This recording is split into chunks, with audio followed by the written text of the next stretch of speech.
બેટા ડૉક્ટર કેતનસિંહ ધોળકિયા ભવન શ્રી એકેદશી મહિલા કોલેજ જામનગરના મનોવિજ્ઞાન વિષયના આસિસ્ટન્ટ પ્રોફેસર તરીકે તમારી સામે આજે પહેલું લેક્ચર ઇન્ટ્રોડક્શનનું રજૂ કરી રહ્યો છું. આપણે થોડા દિવસ પહેલાં કોલેજ દ્વારા એક વેબિનારનું આયોજન કર્યું હતું અને એમાં દરેક વિષયોની સંપૂર્ણ સમજ આપણે મેળવી લીધેલી છે. જો ન મેળવી હોય તો એની ચર્ચા આપણે કરી જશું. હવે આપણી કોલેજમાં આર્ટ્સમાં 4 ભાષા મુખ્ય વિષય તરીકે છે: હિન્દી, ઇંગ્લિશ, ગુજરાતી અને સંસ્કૃત. અને શાસ્ત્રની અંદર 3 શાસ્ત્ર, મનોવિજ્ઞાન, અર્થશાસ્ત્ર અને સમાજશાસ્ત્ર, એ 3 શાસ્ત્ર મુખ્ય વિષય તરીકે છે. 7 વિષયમાં મુખ્ય વિષય તરીકે પણ લઈ શકાય છે અને 7 વિષયમાંથી પ્રથમ ગુણ વિષય તરીકે પણ લઈ શકાય છે અને દ્વિતીય ગુણ વિષય તરીકે પણ લઈ શકાય છે. હવે મૂળ વાત એ છે કે જ્યારે એફએમાં તમે એડમિશન લીધું ત્યારે એક કમ્પલસરી ક્લાસિકલ લેંગ્વેજનો વિષય રહેશે 2 સેમિસ્ટર સુધી, એટલે કે સંસ્કૃત. ક્લાસિકલ લેંગ્વેજ કઈ તો સંસ્કૃત. એ સેમિસ્ટર 1 અને સેમિસ્ટર 2 ની અંદર એ ફરજિયાત છે, બધા માટે છે. જે વિદ્યાર્થીઓ એડમિશન લે છે એને ક્લાસિકલ લેંગ્વેજનું લેક્ચર ભરવાનું રહેશે, વિષય રાખવાનો જ છે. પછી બીજું જે ફરજિયાત વિષય છે, ફરજિયાત કમ્પલસરી, એમાં આઈધર હિન્દી ઓર ઇંગ્લિશ, એટલે કે હિન્દી રાખી શકો અથવા ઇંગ્લિશ રાખી શકો. એમાંથી બેમાંથી એક તમારે જે રાખવાનું છે એ સેમિસ્ટર 1 થી કરીને 6 સુધી ચાલુ રહેશે. પહેલો જે મેં તમને વિષય વાત કર્યો ક્લાસિકલ લેંગ્વેજ, એ માત્ર 1 વર્ષ 2 સેમિસ્ટર સુધી રહેશે. અત્યારે જે બીજો વિષય તમને કહું છું કમ્પલસરી, કે જે હિન્દી અથવા અંગ્રેજી, તો એ 6 સેમિસ્ટરમાં એ રાખવાનો રહેશે. જો અત્યારે તમે ઇંગ્લિશ રાખો કમ્પલસરી તો 6 સેમિસ્ટર ઇંગ્લિશ કમ્પલસરીનું પેપર આપવાનું રહેશે. અને તમે જો હિન્દી રાખો તો હિન્દીનું 6 સેમિસ્ટર સુધી રાખવાનું રહેશે. પછી આપણે આવે છે મુખ્ય વિષયની પસંદગી, કોર સબ્જેક્ટ જેને કહેવાય છે, પ્રિન્સિપલ સબ્જેક્ટ જેને કહેવાય છે, મુખ્ય વિષય. તો મેં તમને કીધું કે આ 7 વિષયો છે એ મેઇનમાં તમે રાખી શકો છો. પણ ખ્યાલ એ રાખવાનો છે કે જે વિષય એકવાર મેઇનમાં રાખ્યો એ વિષય પછી ગૌણમાં રાખી શકાતો નથી. દાખલા કે તમે મુખ્ય વિષય ઇંગ્લિશ રાખ્યું તો પ્રથમ ગુણ વિષય તરીકે બીજા 6 વિષયમાંથી પસંદ કરવાનું છે અને પછી દ્વિતીય ગુણ વિષયમાં બીજા 5 વિષયમાંથી પસંદ કરવાનું છે. એટલે તમે દાખલા તરીકે ઇંગ્લિશ રાખ્યું હોય તો તમે મનોવિજ્ઞાન અને સમાજશાસ્ત્ર એમ રાખી શકો છો. પણ ઇંગ્લિશ ઇંગ્લિશ ઇંગ્લિશ એમ રાખી શકાતું નથી, કે મનોવિજ્ઞાન મનોવિજ્ઞાન મનોવિજ્ઞાન એમ નથી રાખી શકાતું. એટલે જે વિષય પસંદ કરો મુખ્ય વિષય તરીકે એ મેઇન, પછી એના સિવાયના જે વિષયો છે એમાંથી પ્રથમ ગુણ વિષય કે જે એફવાય ને એસવાયમાં આવશે, અને પછી બીજો દ્વિતીય ગુણ વિષય છે એ એના સિવાયનો, અને એ તમને 2 સેમિસ્ટર 4 સેમિસ્ટરમાં આવશે એફવાય ને એસવાય સુધી. જ્યારે તમે ટીવાયની અંદર આવશો ત્યારે ટીવાયમાં તમારે મુખ્ય વિષયના 6 પેપરો અને એક કમ્પલસરી હિન્દી અથવા ઇંગ્લિશ જે તમે રાખ્યું હશે એ આવશે. તો આ રીતે આખું એક આયોજન તમે સમજી ગયા છો. છતાં પણ એના વિશે આપણે જ્યારે ચર્ચા કરવાની છે ત્યારે કરશું. પણ તમારે મૂળ આ બધા વિષયો સાથે ભણવાનું છે. અત્યારે તમારા જે 8 પેપરો આવે છે એમાં મુખ્ય વિષયના 2 પેપરો, ગૌણના 2 અને દ્વિતીય ગુણના 2, એટલે 6. એક ક્લાસિકલ લેંગ્વેજ સંસ્કૃતનું 7 અને એક કમ્પલસરી હિન્દી અથવા કમ્પલસરી ઇંગ્લિશ એટલે 8. પછી જ્યારે આપણે એસવાયમાં આવશું ત્યારે એસવાયમાં મેઇન પેપરના 3 આવશે, એટલે આવશે 5, 6 ને 7. અને પછી જે પ્રથમ ગુણ અને દ્વિતીય ગુણ છે એના 2 આવશે અને એક કમ્પલસરી હિન્દી ઇંગ્લિશ. અને જ્યારે ટીવાયમાં આવશું ત્યારે 6 પેપરો મુખ્ય વિષયના આવશે અને એક કમ્પલસરી હિન્દી અથવા ઇંગ્લિશ, એટલે 7 પેપર થશે. બરોબર? તો આ રીતે આખું એક આયોજન એની અંદર પેપરોનું આપેલું છે, વિષયોનું આપેલું છે. હવે વાત કરીએ થોડીક માર્કિંગની, ગુણની. તો આપણે ખ્યાલ છે કે અત્યારે જે સીબીએસઈ સિસ્ટમ છે એની અંદર 70 માર્કની પરીક્ષા છે, એક્સટર્નલ પરીક્ષા કહેવાય છે, કે જે યુનિવર્સિટી લે છે, અને 30 માર્ક છે એ ઇન્ટરનલ માર્ક્સ છે, કે જેની અંદર આપણે હાજરી, એસાઇનમેન્ટ અને વાયવા, આ 3 વસ્તુ આપણે લઈએ છીએ. એસાઇનમેન્ટ, હાજરી અને વાયવા એના 30 માર્ક છે. અને 70 માર્કની થિયરી, 70 માર્કનું જે પેપર છે એ એક્સટર્નલ કહેવાય છે, કે જે યુનિવર્સિટી લે છે. 30 માર્ક આપણે કોલેજમાંથી મેળવીએ છીએ, 30માંથી, અને 70 માર્કનું પેપર છે યુનિવર્સિટીમાંથી આવે છે. તો આ રીતે 100 માર્કનું આખું એની જે ભાર વહેંચણી છે, ગુણ વહેંચણી કહેવાય છે.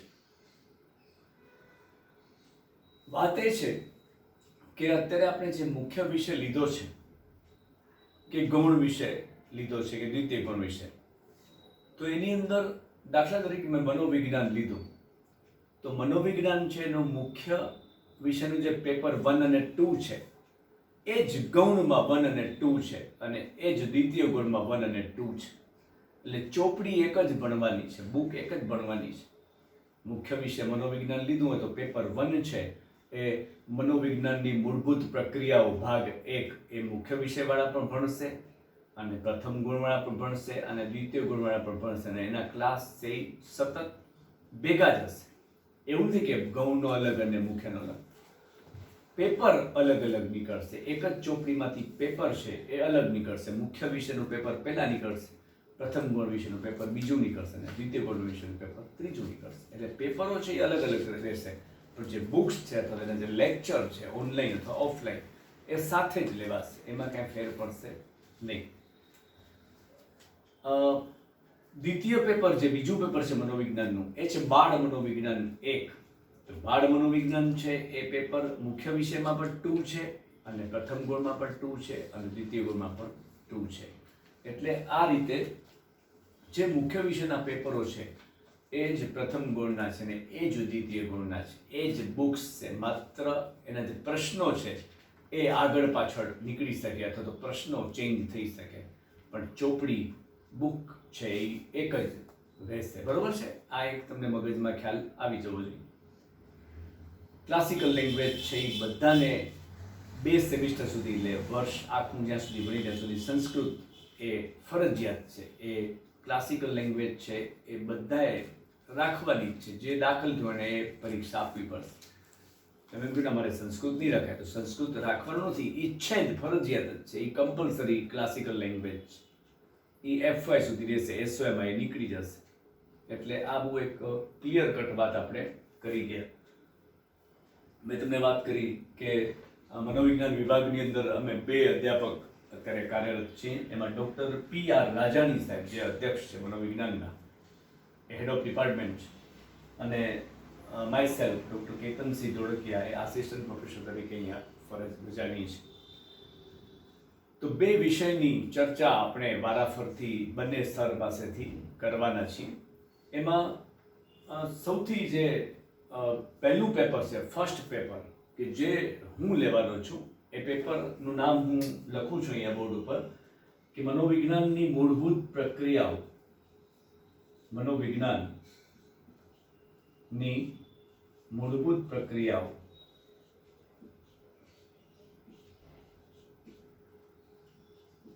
ભાગ 1 એ હું લેવાનો છું. એટલે જે પેપર છે બેઝિક સાયકોલોજી પ્રોસેસ 1, ઘણા મિત્રો છે એ ઇંગ્લિશની અંદર કદાચ ભણવાના છે અથવા તો ઇંગ્લિશ મીડિયમમાંથી આવતા હોય છે, તો એને પેપર પણ ઇંગ્લિશમાં લખવાના હશે, લેંગ્વેજ ઇંગ્લિશ સ્વીકારી હશે. તો એના માટે મિત્રો એવું છે કે આપણે તો અહીંયા ગુજરાતીમાં જ ભણીએ છીએ, પણ તમારે રેફરન્સ બુકનો ઉપયોગ ઇંગ્લિશમાંથી થઈ શકશે, અને એમાંથી તમે તમારી રીતે તૈયાર કરી શકશો. અમે ગુજરાતીમાં ભણાવશું, તમે ટ્રાન્સલેટ ઇંગ્લિશમાં કરી શકો છો. તમે ભાષા છે એ તમારી જે ચોઈસ છે, પસંદગીની ભાષા, ઉત્તરની ભાષા, એ તમે ઇંગ્લિશ રાખી શકો છો. એટલે એ જે તે વખતે પરીક્ષામાં તમે ઇંગ્લિશમાં લખી શકો છો, એના પેપરો ઇંગ્લિશમાં જોવાશે. પણ અહીંથી સંપૂર્ણ ગુજરાતી માધ્યમમાં આપણે લેક્ચર લેવાના છીએ.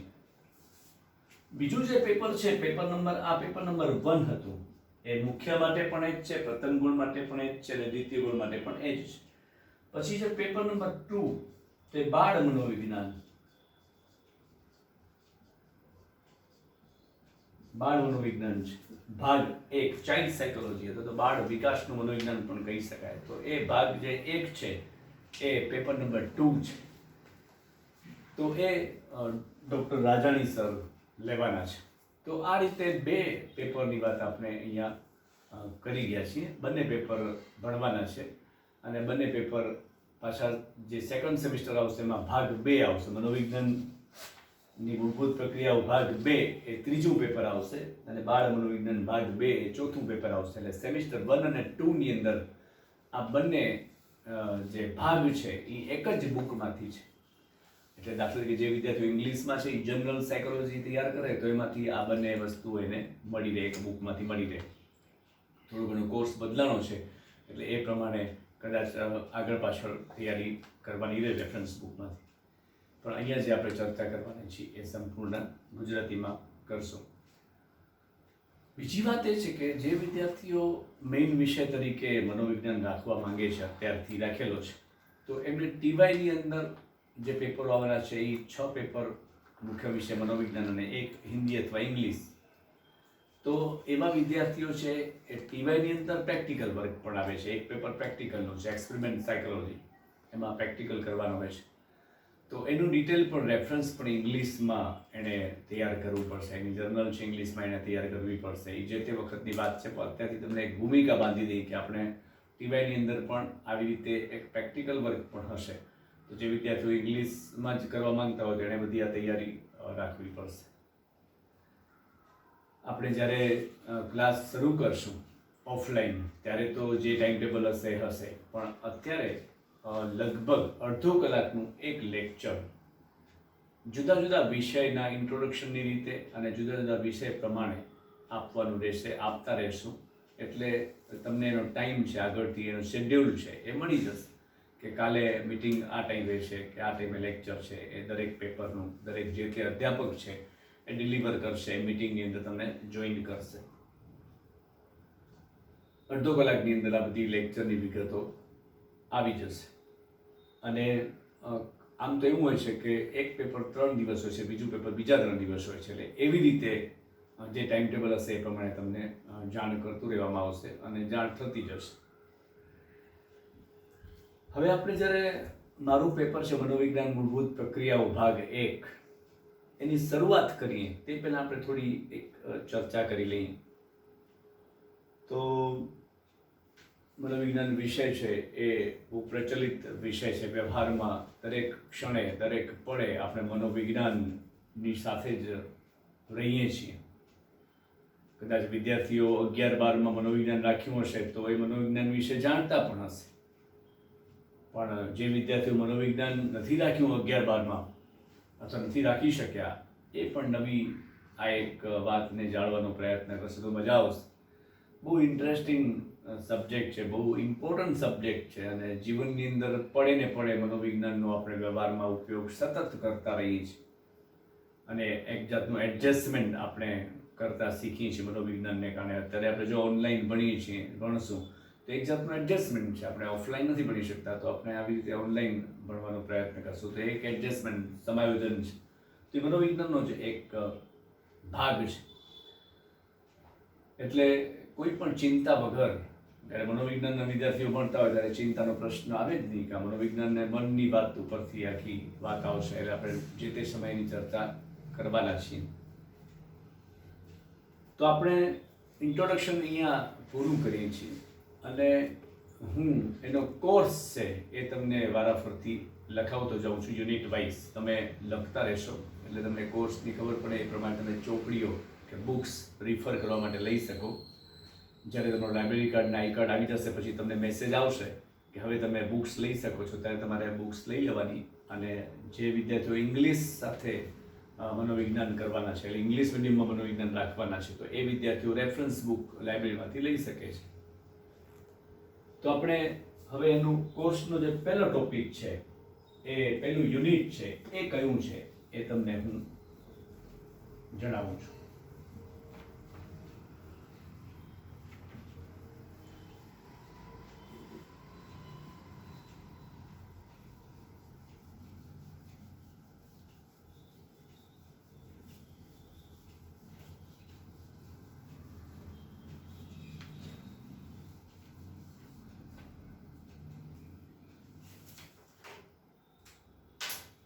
તો પહેલું પ્રકરણ છે તો યુનિટ આપણે કહીએ યુનિટ 1 અથવા તો પ્રકરણ 1 આપણે કહીએ. તો એમાં છે મનોવિજ્ઞાન.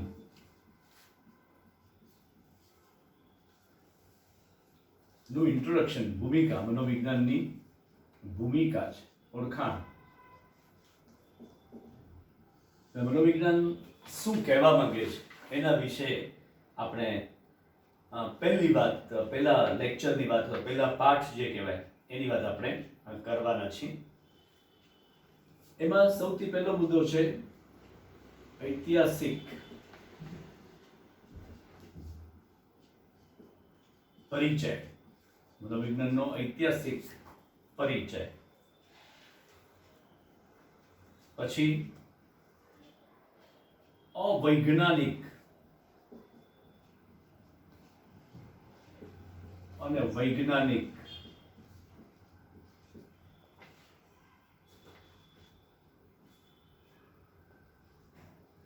પદ્ધતિનું મનોવિજ્ઞાન.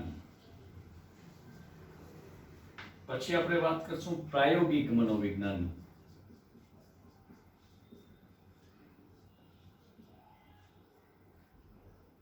પછી મનોવિજ્ઞાનની અંદર જે વાદ છે, સંપ્રદાય જેને કહેવાય છે, કયા સંપ્રદાયો, કઈ વિચારધારા, જેના ઇતિહાસની અંદર થોડીક આપણે વાત કરવાના છીએ કે કયા કયા જે વાદો છે, ઇઝમ છે, એ મનોવિજ્ઞાન માટે મહત્વના છે.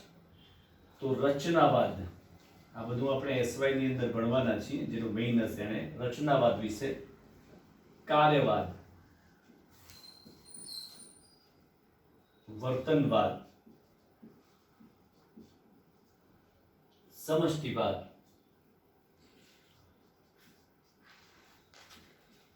અને મનોવિશ્લેષણવાદ. આની ખાલી ટૂંકમાં માહિતી, 2-3 લીટીમાં બ્રીફમાં એના મનોવૈજ્ઞાનિકોનું નામ અને જે તે વિચારધારાને અપનાવી છે એની વાત થોડીક આપણે કરવાના છીએ. અને આધુનિક મનોવિજ્ઞાન શું કહે છે એ આપણે જોશું.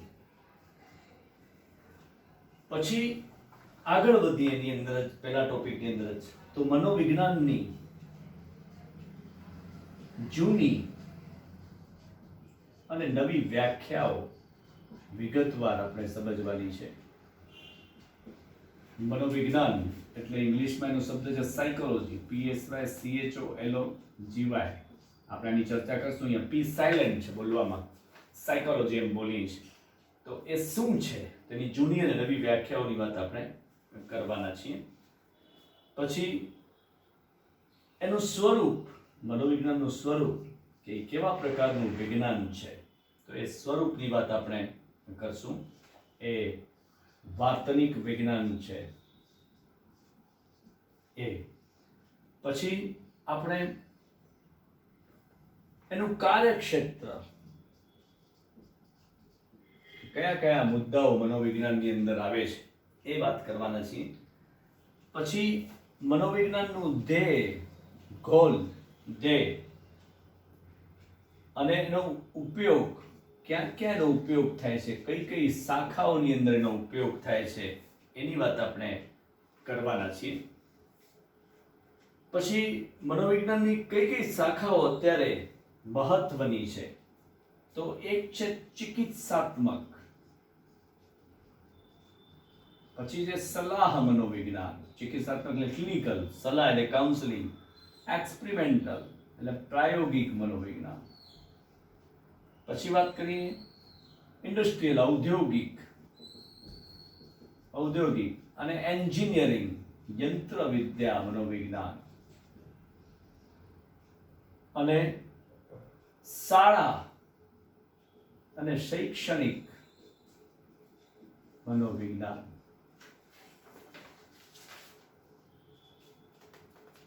આટલું આપણે, અને મનોવિજ્ઞાનનું માપન, આટલી વાત આપણે પહેલા ટોપિકની અંદર, અથવા તો પહેલો જે યુનિટ છે, પહેલું પ્રકરણ છે એમાં આપણે કરવાના છીએ. ઐતિહાસિક ભૂમિકા કે ઐતિહાસિક પરિચય. પછી અવૈજ્ઞાનિક કે વૈજ્ઞાનિક પદ્ધતિઓ મનોવિજ્ઞાનમાં શું હોઈ શકે છે. ઔદ્યોગિક મનોવિજ્ઞાન, આ પ્રાયોગિક મનોવિજ્ઞાન, પછી જુદા જુદા વાદ છે, સંપ્રદાય, વિચારધારા છે, એની વાત કરવાના છીએ. પણ એની વાત બહુ ટૂંકમાં કરશું કે જે મનોવૈજ્ઞાનિકોએ જે વિષય ઉપર પોતાનું સંશોધન કર્યું, પોતે જે નિયમો બનાવ્યા, એ શેના અને એના ઉપરથી શું સાબિત કર્યું, શું આપ્યું, શું નિરાકરણ કર્યું અને એણે કઈ વિચારધારા અપનાવી, એની વાત આપણે આમાં કરવાના છીએ. કે જેની અંદર સ્ટ્રક્ચરલિઝમ, રચનાવાદ, વિલિયમ વુલ્ટનું નામ જોડાયેલું છે. કાર્યવાદમાં વિલિયમ જેમ્સ ડ્યુઈ એનું નામ જોડાયેલું છે. વર્તનવાદની અંદર બિહેવિયર સાયન્સમાં પોર્શનનું નામ જોડાયેલું છે. સમષ્ટિવાદ, તો એની અંદર ફર્ધીમર, કોહલર અને કોફકાના નામ જોડાયેલા છે. મનોવિશ્લેષણવાદ અને ડૉક્ટર સિગમન્ડ ફ્રોઈડનું નામ જોડાયેલું છે. તો જુદા જુદા જે મનોવૈજ્ઞાનિકોએ પોતાની વિચારધારા અસ્તિત્વમાં મૂકી અને જે ઇઝમ ઊભા થયા, અસ્તિત્વમાં આવ્યા, વાદ અસ્તિત્વમાં આવ્યા, એની વાત થોડી આપણે કરશું.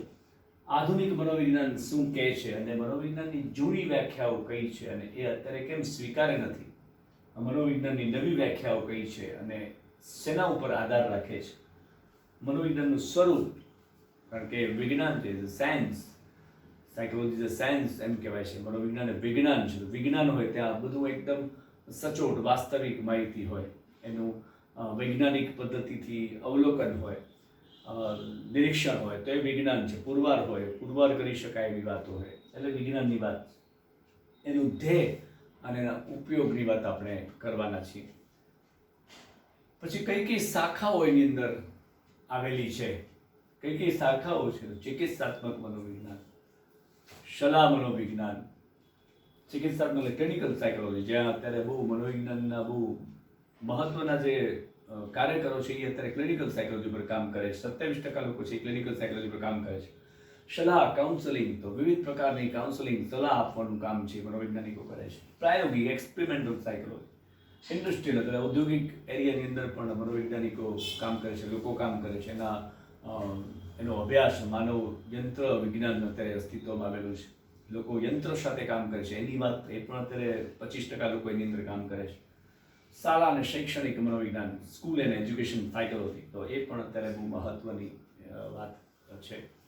તો આ રીતે આપણે આખું એક માળખું ધીમે ધીમે જોશું. એ પહેલા યુનિટની આપણે વાત કરી ગયા.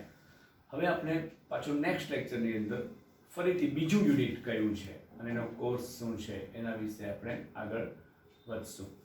તો આ રીતે દરેક લેક્ચર છે આપણે ડિલિવર કરવાના છીએ. કેટલાક જે વિડીયો છે એ આપણે મૂકશું, કેટલાક ઓડિયો મૂકશું, અને આપણે ટીમની અંદર જોડાશું, એમાં હાજરી પુરાશે. તમે માઇક્રોસોફ્ટ ટીમની અંદર જેવા જોડાશો લિંકમાં, એટલે તમારો પાસવર્ડ ઉપરથી એટલે સીધી તમારી હાજરી છે એ આવી જશે અને એવી રીતે એટેન્ડન્સ લેવાતી જશે. તમને કાંઈ પૂછવું હોય તો તમે ચેટિંગ કરી શકો છો અને તમે એની અંદર મૂકી શકો છો વાત, બરોબર છે?